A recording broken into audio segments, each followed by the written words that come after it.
Thank you for downloading this podcast from the British Theatre Guide. For more information about British Theatre Guide, please visit britishtheatreguide.info. At the 2023 Edinburgh Festival Fringe, Danish theatre company Fix+Foxy premiered a new production, Dark Noon, which explores the American Wild West myth and retells the history of America from a different point of view through 7 South African actors. The production is being restaged in March 2024 at Manchester's Aviva Studios. I spoke to co-directors Tu Biering and Nhlanhla Mahlangu a month before it was due to open, and I asked if they could explain what Dark Noon is about. First, here's Tu. Well, it's about a lot of things, and it's also during the process where we were doing it, it was also changing all the time, because I, during the work, found out that the idea of doing a production about my blind angles about the continent Africa became much more a story of Europeans migrating to America, because I found out that I was set out to do the wrong project, because I really didn't want anyone to do the story of their of Africa or the idea of Africa more than it should be maybe to change the powers and make them make the cast do a production about European migration and not the European gaze on Africa. Yeah, that was kind of a complicated answer, but Nhlanhla might do it more precise. Well, I mean, it's the idea of the history being written by the victor, and African history also being written by a European gaze. And we are inverting this thing in Dark Noon, that this is how it looks like when you are writing someone else's history. Can you see how ridiculous it looks? And that is why we are so ridiculous when we are inside the world of Dark Noon. And the idea of the overtly waking up and thinking that you deserve everything that is in the hands of someone else, and that kind of psychosis of thinking. So we are actually playing what is unsaid by the colonial and slavery mind. What is the sickness that is inside a colonial master or a slave master? Right. So you've got African actors in whiteface playing the white colonialists. Is that right? Yes, we do. And we usually get a very, very complex question that, black-facing has become a phenomenon that is politically incorrect.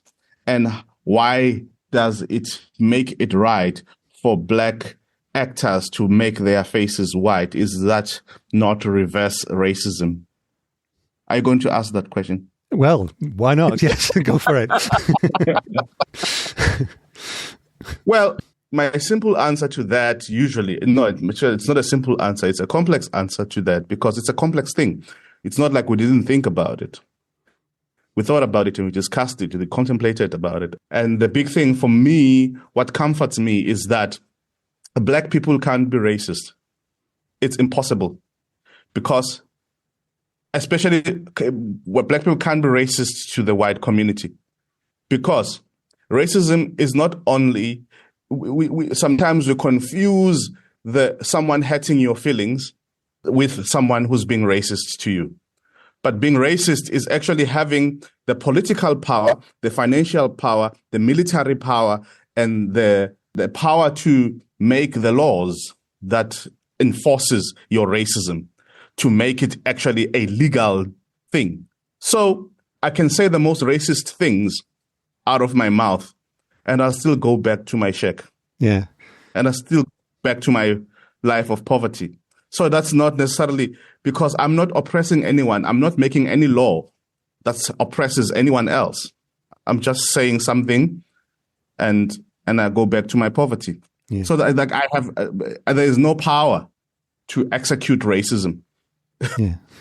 Yeah, and the blackface does have a symbolism that goes back through history that whiteface doesn't, I suppose, as well, isn't it? Sure, and there's still power to enforce it. Yeah. I was looking, this was in Edinburgh last year, wasn't it? I wasn't in Edinburgh last year, but our reviewer said, he called it a truly staggering, relentless theatrical experience. But he also said it literally builds America before our eyes. So how does it do that? Do you want to explain just how it does that?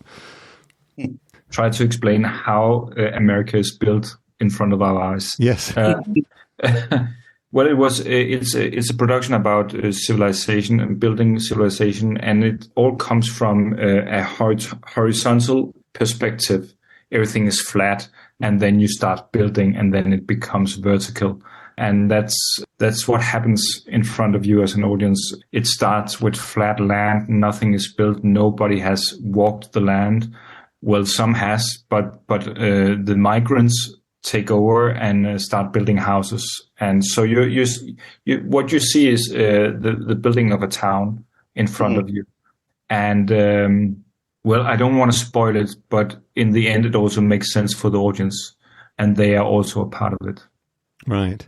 And in addition to that, we play with the dynamic of the relationship, the relationship with the land on the perspective of the colonizer and the perspective of the native. And then what does the land mean to you? Because right now we are taught about sustainability, global warming, and what are these fancy things about, keeping the environment what are these words? Bio-friendly environment, and whereby things become even more expensive when they are biodegradable. And it's almost like it's a new thing that, the educated people are trying to teach the uneducated people. But the thing is, the natives have been doing that. Yeah. The relationship with the land has always been about what has become a new phenomenon that we have to go to university and pay a lot of money for in order to learn how to take care of environment. But the Khoisan, the very first people to live in the southern Africa, when they were hunting and gathering, when they choose a plant that they want to use as a medicine, there's always a method of harvesting that and replanting it, and make sure that you propagate immediately as soon as you harvest. There's propagation and there's replanting. Especially if the plant that you have to use, it's a root. Yeah. So there's always a way in which, how do we make sure that it grows back where it was, And when the Khoisan go for a hunting, and one hunter would shoot an eland or an impala with an arrow that has some kind of a poison that will make it go to sleep after running certain kilometers. Because he shot that one, they say, it chose me. Because that impala chose you, then you have to track the drips of blood or follow it until the place where it sleeps. That's the one you're going to bring home. Even if you can meet 19 impalas or 100 of them along the way, you don't shoot the other one because the other one ran away. You have to go for the one that you shot first, because the other ones must live, they must sustain. So this idea of sustainability, it's an old phenomenon that Africans have been, living. And right now they have to be taught about sustainability. I'm assuming the title comes as a play on words from High Noon, and there is a Western element to it, and about the American myths. And of course, the British aren't a great deal better than the Americans in this, but there is some element of talking about the American ability to create their own mythology, to sort of conceal what their history is. Is that right? Yeah, definitely. And from the very start, there was also an idea of using these mythologies that are connected to Western movies, cowboy and Indians, and the idea of that most of the stories are on the frontier of civilization, and the moral compass is not in place yet. So you are negotiating all the time between the good and the evil. So it's very, very binary, and it's very, very, simple, and at the same time, it's also a narrative that you use in modern days to make things and narratives simple. So it was combining these very, very, very simple narratives with the idea of talking about something that is very complex. Does that make sense? Yes, yeah, absolutely. What do you both bring to the rehearsal room that's different? Because you're both from very different backgrounds and you're co-directors. So what happens in the rehearsal room? How do you share the work? Nhlanhla, what were you impressed about that? Well, we've had what makes the prize to the work is that Tu and I have got very different backgrounds historically and geographically, and also in our education is different. And we come, because I enjoy talking about coming to what's our meeting point, and your question is like, what are the different things that we are bringing this, and I need to be careful in my answer. I bring, because I come from the world of choreography, and song, I bring a lot of movement element to the work. I bring a lot of song element, because also in African dance and music, there isn't a separation between singing and dancing. It's always embodied. And in fact, even just storytelling, the music is always part of the storytelling. So I bring, though, and I don't want to say I bring the African element, because that's saying nothing. It's really a broad thing. But I bring song, I bring movement element, and also I bring a South African perspective, because also another opportunity we had, I had to help with the casting, and the casting is South African actors and with a South African experience, and doing playing a Western and telling a story that happened in America. But it was in my practice, I use a lot of somatic memory. That what is it that lives in the body of an actor that the actor may have forgotten about it, but the body remembers so well. And in the process, I was able to evoke those memories, whether they are aware or not, but I knew the game I was playing, to just evoke the stories that live in their body, and how they can then borrow their stories, their life, to the life of the natives and the cowboys and the colonizers who lived in the Americas. That's what I'm bringing. And two, is yours a different approach to the rehearsal room? When I rehearse things, I really have to listen to everybody in the room, and also to the process, and the process is very much directed by that. So when I met Nhlanhla, it was meeting a person that was the other part of me.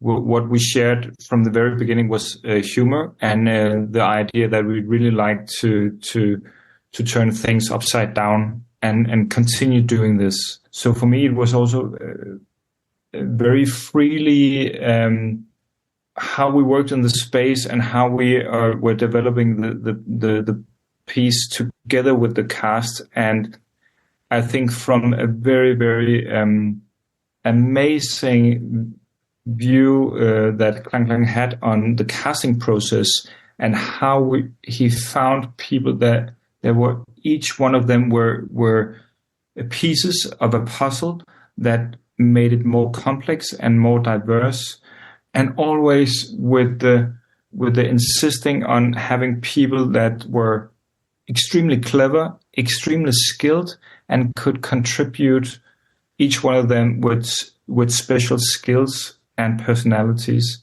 That made the process, when we started in the rehearsal room, really, really joyful and very playful. And always eager to challenge even more the questions that were arising throughout the process. And I want to make a new play with you. Just hearing it. I just you just reminded me of how beautiful the process was. I'm getting goosebumps. I'm like, yes, that's what we live for. Yeah, thank you for saying that.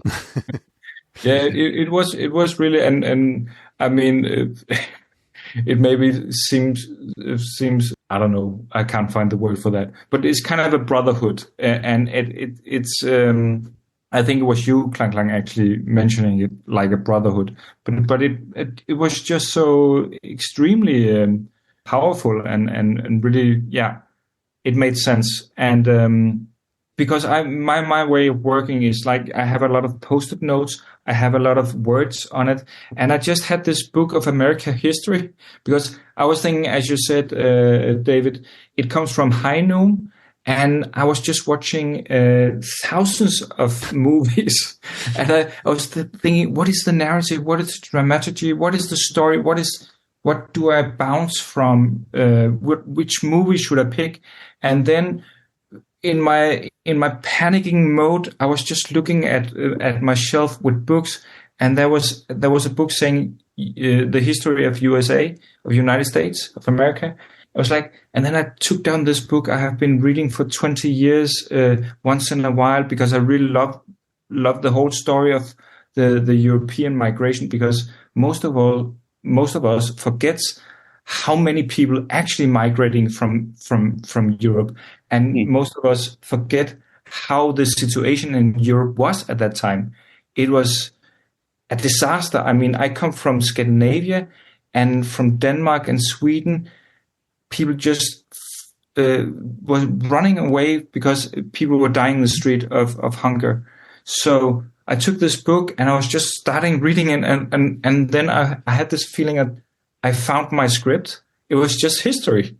I didn't need to look in any movies. I had the script from the very history, and then when we did the rehearsals, I could just write, headlines.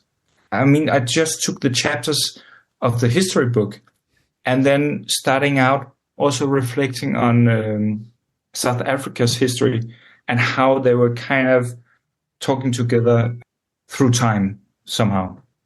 That moment of revelation, it's very satisfying when it comes, isn't it? If it comes.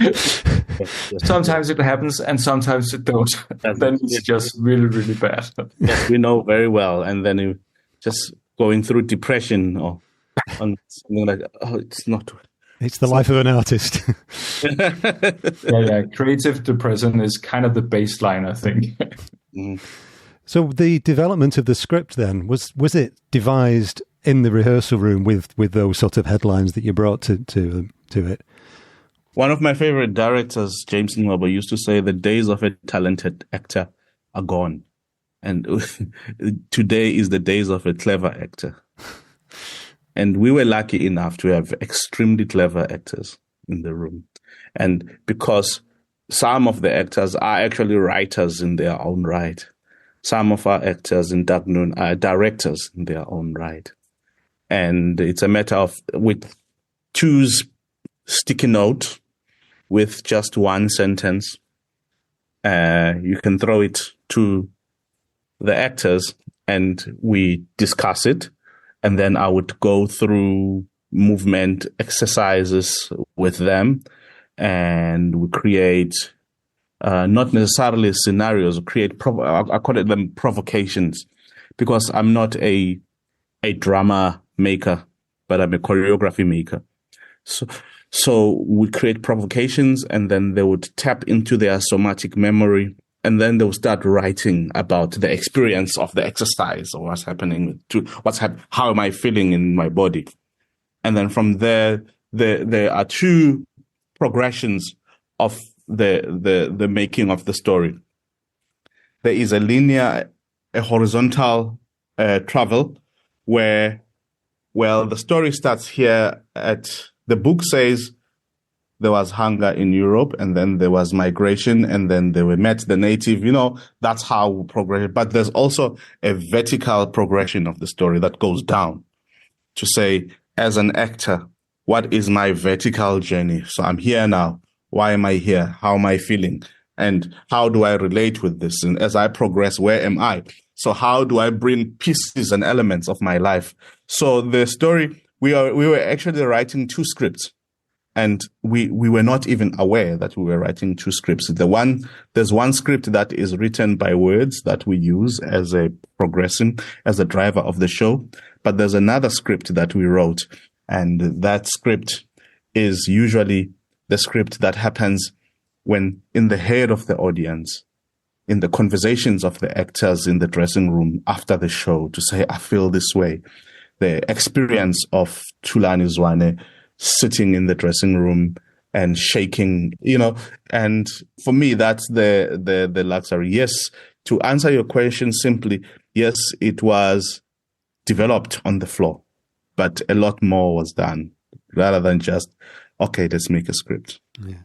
And what I would like to add was that actually you were talking about 2 scripts, Nhlanhla, but I would say it could also be 3 scripts, because there will also be the script of the actor or the performer, him or herself, because it was also, we were always making them reflecting upon the theme or the scene. Sure.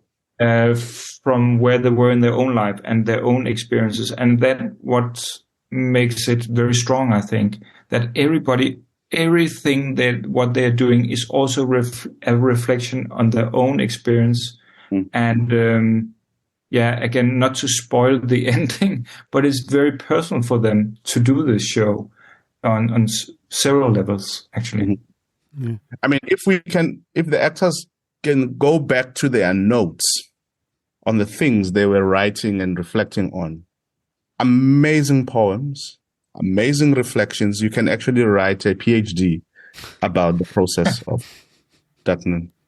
Yeah, I suppose it gives the cast a great deal of ownership of the final production, and it adds a certain richness, but it's a longer process that you couldn't really do that in the 4 weeks that a regional scripted production would go on, I suppose. How long did it take to put all this together?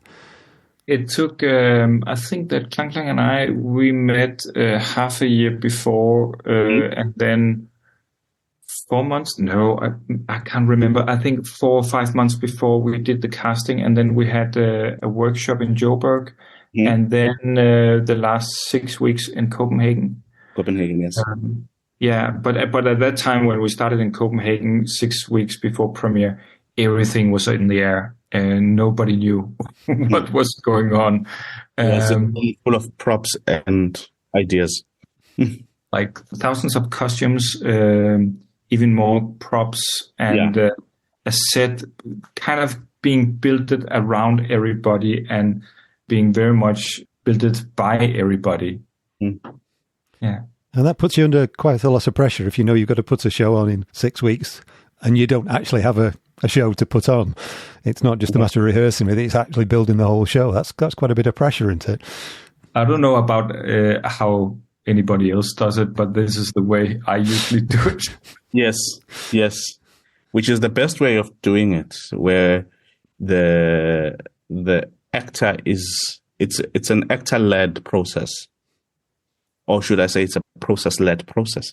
It's very much about listening and being in dialogue with everybody, also with the set designer, the costume designer, with everybody, because I think it's the combination of everybody's brain. So it's an artistic network you're creating, I think. It's also a matter of getting the right atmosphere in the rehearsal room as well, where people are free to play around, I suppose, isn't it? And have fun with what you've got to play and experiment with things. Yeah, and I think that's very much thanks to you, Nhlanhla, to create this atmosphere of playfulness. No, you as well. No, it's you. So how do you build that atmosphere? How do you get the trust of the actors? David is very serious. Don't start. How do you build that atmosphere? How do you get the trust of the actors to be able to sort of play around and the trust in that they can try things that might fail? That can be quite something, can't it? But I think first of all, I think it starts with asking questions. Mm-hmm. And then there will be somebody picking it up and trying to answer. And then a new question, and then some answers, and then some discussions. But actually not doing it, as I say, like it's a lot of words and a discussion. Because I also think that's also common for you, Nhlanhla. I don't really want to discuss or you spend a lot of time talking. I want to go on the floor. So it's very much about like, here is a question. Now try to answer that in an artistic way. Yeah. And also David's question is interesting. It's like, how do you give an actor a task that actually might fail? And for me, it's actually enjoying that failure. Yeah. And for me, it's more doing it wrong that is more important than discussing how to get it right. It's for me, it's trying it.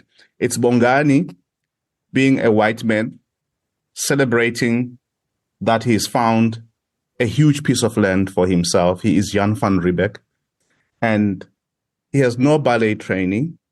And the choreographer asked him to use ballet as a celebration, and while he has sex with the land. And it is an impossible task. And of course it will fail. But failure is what I'm interested in. Yeah, and the struggle, right? To try to do something, try to reach something that is impossible to reach in a beautiful way, but it would be very personal, the way to do it, yeah. And most of choices that we would make, it's not then to see, the result of Bongani finally doing ballet and having sex with the floor, but it's with the choice that we would make that will go to the work would be him trying to get it right. And for me, that's the most honest choreography, actually, than the dance steps that I went to school and studied, that the knees must be over your toes, shoulders down, the head in line with the spine, and drop your knees, all those things. For me, there's thousands and thousands of people who can do it even better than me, the choreographer. Has the show changed much since you did it in Edinburgh last year? Has it developed further? I don't think it has developed in the way that Lillian won't be here in Manchester, but it will still be the same show, I think. Don't you think, Nhlanhla? I think it will be. We have a new fantastic actor who will be coming in the place of Lillian Shabalala. Her name is Biering Malebe. She's working very hard right now to try and get, the plotting and the tracking for what happens. But she doesn't know that, at the end, Nhlanhla and Drew will actually ask her, then what is your voice in this? What is your voice? It's well and good for her to learn the show. She's learning the horizontal structure that we've spoken about. But the biggest task is now the vertical, which when I leave, where am I here? I'm at the Brown University in USA. I go back to Johannesburg. We have about 5 days to find the vertical progression of Lillian and the somatic memory not of Lillian, of Thato Barileng. And for me, that is the new gift that we're bringing that we didn't have in Edinburgh. Yeah. So the answer is, it will be a new show. That's great. That must be quite daunting for a new person coming into a show where everybody else has been so integral to creating the show, not just rehearsing it, do you think? Well, life is daunting. Fair enough. I mean, when you look at this conversation we're having, the way we are having it, and thinking about it in 1985, that's not too long ago. No. So in me saying that is that humans have capacity. Thato has a capacity as an actor. She's really brilliant. She's really amazing. When you feel nothing before, that's when you should know you have nothing, actually. Yeah. So when you said you were lucky with the cast, actually, it was clever casting on your part, really, to get the right people in the right roles, I suppose. Well, yeah, or they have created their own roles, and that is the way around. I think. I think that the trick here in the way we work is that you shouldn't expect too much in the beginning. You shouldn't don't make plans. Just listen, and then build it from that. So they will make their roles. And they have made it. And that, I think, what you say, Nhlanhla, is really, really interesting now, is that there is a new actor going to make her own role, but in the frame of something that's already there. What happens next with this show, then? You've got the run coming up at Aviva Studios in Manchester. Where else is it going? For now, we know it's going to, I don't know if we know it yet. No, I think I can't say that. Right. I think only the producer is allowed to say that, but there are 2 venues that currently interested in negotiation and in the near future. And in the furthermore future, there are about 4 venues that are interested in the world. Right. So the important point is it's got a future life, but we just don't know where yet. The big story. It's a big story. It's a world story. It's a story that people want to hear. People that are people are hungry for that kind of a story. People, and also we are hungry to tell it the way we are telling it. That was Nhlanhla Mahlangu, and with him, 2 Biering, co-directors of Dark Noon from Fix+Foxy, which will be performed in the South Warehouse of Aviva Studios in Manchester from the 6th to the 10th of March 2024. For more information and tickets, see factoryinternational.org. Plus, you can find information about all of Fix+Foxy's productions, past and present, at fixfoxy.com. You've been listening to a podcast from British Theatre Guide. For more information, please visit britishtheatreguide.info.